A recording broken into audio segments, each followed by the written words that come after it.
Good morning, ladies and gentlemen. Welcome to today's discussion. I am Muhammad Lutfi, the moderator for our forum today. And we are present before you to address a question that is becoming increasingly relevant to many parents, educators, and students alike in our modern age. Should school children be allowed to use mobile phones? It is a topic that stirs debate and sparks passionate discussions. As technology becomes more deeply intertwined with our lives, the role of mobile phones in a daily life has become a complex and pressing issue. First, let us acknowledge the undeniable potential that mobile phones hold for educational purposes. These pocket-sized devices have the power to revolutionize learning. With a smartphone, students can access an ocean of knowledge in the form of textbooks, educational apps, and online resources. The ability to research, connect with peers, and engage in collaborative projects is at our fingertips. Mobile phones can make education more engaging, interactive, and accessible. However, as with any innovations, there are concerns and challenges. Mobile phones can be a double-edged sword, introducing distraction and potential drawback. There's a fear that these devices, when used irresponsibly, can negatively impact students' attention span, social interactions, and overall well-being. The risk of cyberbullying, um, exposure to inappropriate content is a legitimate concern. The ubiquitous nature of mobile phones also raises questions about screen time and potential adverse effects on children's health. So how do we navigate these waters? How can we strike a balance between reaping the educational benefits of mobile phones while mitigating their potential pitfalls? The purpose of today's discussion is to explore the various perspectives on this matter and to gain a deeper understanding of the potential benefits and drawbacks of allowing mobile phone usage among school children. We'll start by hearing from three panelists who will present their respective viewpoints. After that, we'll open the floor for questions and comments. Please remember to be respectful and considerate of differing opinions. Today we have three distinguished panelists with us to share their insights on the topic. Ms. Syimatul Husna, a high school teacher in SMK Wakaf Mempelam. Dr. Nur Azaziah, a well-known medical consultant hailing from Hospital Besar Kuala Lumpur, celebrated for her newly received award in Outstanding Leadership in Healthcare Travel 2023. Madam Nur Izzatul Aisyah, a professional housewife residing in Selangor, renowned for her captivating TikTok content, showcasing her household expertise and exceptional childcare skills. To begin, we'll ask each panelist to provide their opening thoughts on the topic. Let's start with panel A, Ms. Syimatul Husna, as the high school teacher. Good morning, everyone, and thank you, Mr. Lutfi.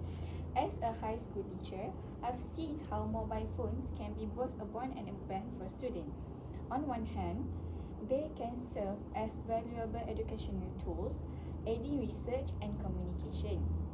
Back in time, students heavily depended on desktop computers that were only available in the library to complete their homework or assignments. This was mainly due to the fact that smartphones, which are now incredibly convenient, was not as prevalent back then. So, relying on desktop computers hindered the speed and efficiency of research conducted within the classroom. And however, nowadays, mobile phones have undergone remarkable advancement and now encompass a wide range of modern technologies. As a result, they have become incredibly portable and can be carried everywhere effortlessly wherever the student goes. Secondly, once the student leave the confines of the classroom, their journey of education does not cease. In fact, it continues to flourish and expand as they navigate through their academic lives. This is largely attributed to the invaluable access They have to real-time information thanks to the rapid advancement in technology. Consequently, one of the most notable and positive impact of this relentless innovation can be witnessed in the life of students, particularly through the utilization of mobile phones. These devices have seamlessly integrated into their daily routines, which helps a lot in enhancing their educational skills. This greatly simplifies the task of students as they can simply type the keywords into a search engines like Google, which will display them with a wide array of knowledge sources. Last but not least, they provide a convenient way for students to capture pictures of complicated diagrams or charts, enabling them to refer back to the visual information whenever necessary. And additionally, smartphones allow students to record their teacher's explanation in real time, ensuring that they won't miss any important details. So, this recorded audio can be then revisited later on when studying or preparing for exam. So, as we can see here, without the presence of mobile phones, students would not have the opportunity to use these helpful features, making their learning experience less efficient and potentially hindering their academic progress. Thank you, Ms. Shima. Now let's hear from panel 2, Dr. Azaziah, the medical advisor. Good morning. I work in healthcare and I have seen the impact of excessive mobile phone usage on children's health, from the eyes strain to sleep disturbances and even psychological effects. There are concerns. However, mobile phone can also be essential for safety and quick communications. It's a complex topic and I'm eager to dive deeper into it. So, mobile phone all over the place in today's digital age have raised concerns about their potential impact on the health of school children. One notable concern is the effect of non-stop mobile phone usage on visions. As these devices have become basic to the daily life of many students, it is not uncommon for school children to spend extended periods staring at their screens, whether for educational purpose, entertainment or social interactions. Such extensive screen time can contribute to a range of visual issues, with poor vision being a significant concern. Continuous exposure to the screen of mobile phone and lead to digital eye strain, identified by symptoms such as eye fatigue, dryness, blurred visions, and headache. This strain is often linked to the proximity at which screens are held, as children tend to watch the screen closer to their eyes than other screens. Moreover, excessive mobile phone use may deter children from engaging in outdoor activities, worsen the risk of myopia. Therefore, while mobile phones offer various educational and recreational benefits, it is imperative for parents, educators, and healthcare professionals to be vigilant about the potential consequences of excessive screen time on the visual health of school children, implementing strategies to mitigate these adverse effects and promote balanced device uses to consider the overall well-being of young users. Wow, it's such an exciting explanation from Dr. Azaziah. I am interested in a term that you have mentioned earlier, which is myopia. What is myopia? Oh, myopia. Myopia, often referred to as nearsightedness, and prevalent vision conditions that significantly impact an individual's ability to see distant objects with clarity. This ocular ailment has become increasingly prevalent in recent years, with many attributing its risk to factors such as increased screen time and reduced outdoor activities, particularly among younger generations. In individuals with myopia, lights entering the eye's focus in front of the retina instead of directly on it, causing distant object to appear blurry. This visual impairment will not only hamper activities like reading road sign and watching presentation, but also possess potential long-term risk if left unaddressed.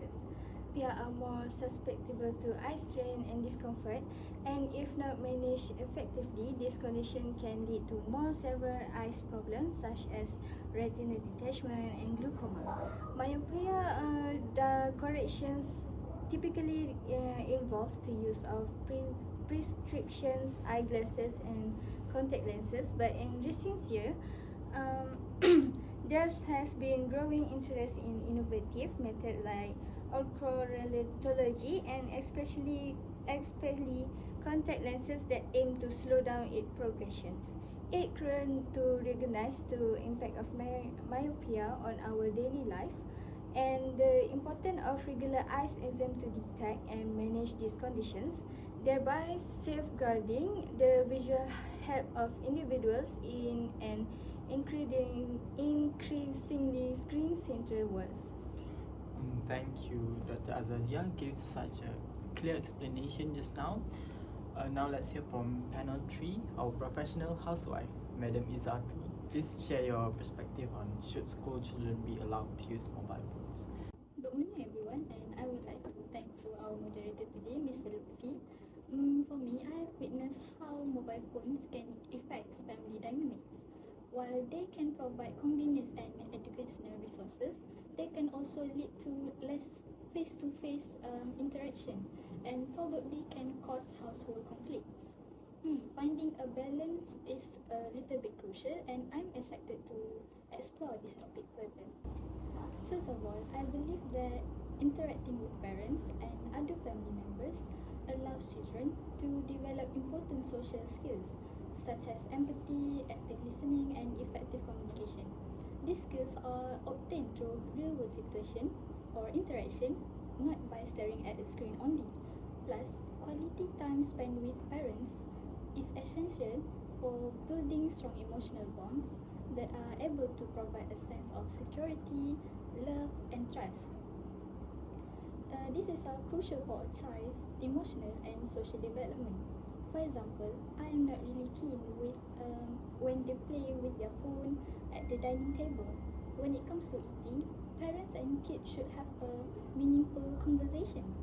Mealtime should be a time for parents and their children to have communication so their parents can understand their children better. Plus, face-to-face interactions where parents can respond to a child's emotional needs play a significant role in shaping a child's self-esteem and overall well-being. I am concerned that letting them using their own smartphone or mobile phones can lead to addiction and over screen time, which is not really good for their health, like Dr. Azaziah said earlier. Some other people said that it is not wrong to give them using their smartphones, but we must to put some rules or restriction so they can play whatever they want with their smartphones. But for me, it's like a gamble. If your child understand enough of your reasons why we cannot use our mobile phones, and we must the children must restrict their time usage of using smartphone, so it's okay then. But if our child is not really understand the reason behind we put the parents put some rules or settings, they can be likely rebellious and develop sneaky behavior when they are growing up. Then what is more concerning for parents is that these school children could expose to online danger. These school children often lack the critical thinking skills to differentiate which one is bad, which one is wrong. So they can be exposed online, or maybe can get a cyberbullying. Thank you. Madam Izzatul, for your wonderful sharing. Now we will move to Q&A session. Okay, for Miss Shima. Alright, you said before that with smartphones, the learning continues even after the classroom session. But isn't it also possible to learn outside the classroom without using your mobile phone? How is it different with or without smartphones? In what ways do mobile phones facilitate access to educational resources and information for students? Okay, thank you, Mr. Lutfi. And of course, learning without a mobile phone can be done, but the difference between learning method using phone and the traditional approach is very different. Okay, for example, I give you, students have to carry heavy books everywhere, causing them to be tired quickly. You know, because the book is heavy, not just one or two books, maybe 5 or 4. So, in addition, they may take a long time to complete an assignment because it takes time to find a suitable book to use as a reference. And of course, when you do an assignment, you need to use a lot of books, not just one. So maybe they might consume a lot of time to find some reference and the correct answers to it. Compared to mobile phone, it is easy to carry everywhere and have many answers and reference which are available on search engines like Google to help them complete the assignment successfully. And moreover, there's a lot of interesting and easy to understand videos or diagrams that make it easier for them to understand the subject they are studying. Okay, thank you, Miss Shima. Next, I'd like to ask panel 3, Madam Izzatul. Okay, you've pointed out the potential consequences of restricting school children from using their smartphones, such as fostering rebellious behavior and encouraging sneaky conduct. Could you kindly elaborate on how these effects might manifest and perhaps provide us some illustrative examples to help us better understand this dynamic? Okay, thank you for your question, Mr. Lutfi, and I would be happy to elaborate this. When we talk about restricting school children from using their smartphones, it is essential to understand that this device have really becoming an integral part in our life, or maybe in their lives. The fear of losing access to the mobile phones can sometimes lead to rebellious behavior. Why I have said this? Because there's an issue of children addicted to video games, which often goes hand in hand with smartphone use. Some online games nowadays offer in-game purchases and virtual currency, which can be quite tempting for children. They might plead with their parents to buy these items using real money. However, when their parents refuse to buy them the virtual currency or maybe the in-game purchases, children can become mad or frustrated, and this can strain the parent-child relationship. For instance, a child might feel that they are being unfairly treated and deprived of something their peers have, leading to disobedience or acting out. And also, they may become more secretive, hiding their smartphones use from parents or their guardians. This sneakiness can take various forms, such as from secretly texting under the table or to using their phones late at night when they should be sleeping. Let me provide an example to illustrate this. Imagine a scenario where a teenager's parent impose strict rules against smartphone use at home. The child feeling disconnected from their social circle, and they may start sneaking their phone into their room at night to chat with their friends or engage with their social media. This could result in sleep disturbance, reduce academic performance, and maybe can strain family relationships. you, Madam Izzatul, for your sharing. That's a wonderful sharing, wonderful answer, as expected from you. Okay, now we have come to an end of our discussion today, and I would like to ask Dr. Azaziah, as a specialist, what do you think is best for school children? Is using mobile phone better for school children, or do you prefer them to learn like we used to learn back in our elementary school, like using textbooks and taking notes? When you mentioned about the way we used to learn back then using a textbook and taking notes brings such a good memory to me. The answer to whether school children should be allowed to use mobile phones depends on finding a balance between the advantages and disadvantages. School policies and age-appropriate restrictions and parental involvement can all play a significant role in addressing their concerns. Ultimately, it is essential to consider the specific needs and circumstances of the student and the educational environment. Some schools allow limited and controlled use of mobile phone for educational purpose, while others may choose to enforce strict bans during school hours. The key is to strike a balance that promotes both learning and responsible use of technology. I think that is the only thing that I can say about my opinion on this topic, Mr. Lutfi. Alright, thank you for your answer.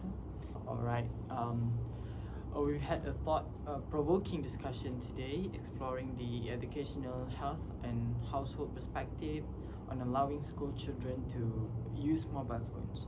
Remember, this is a complex issue, and finding a balanced approach is essential.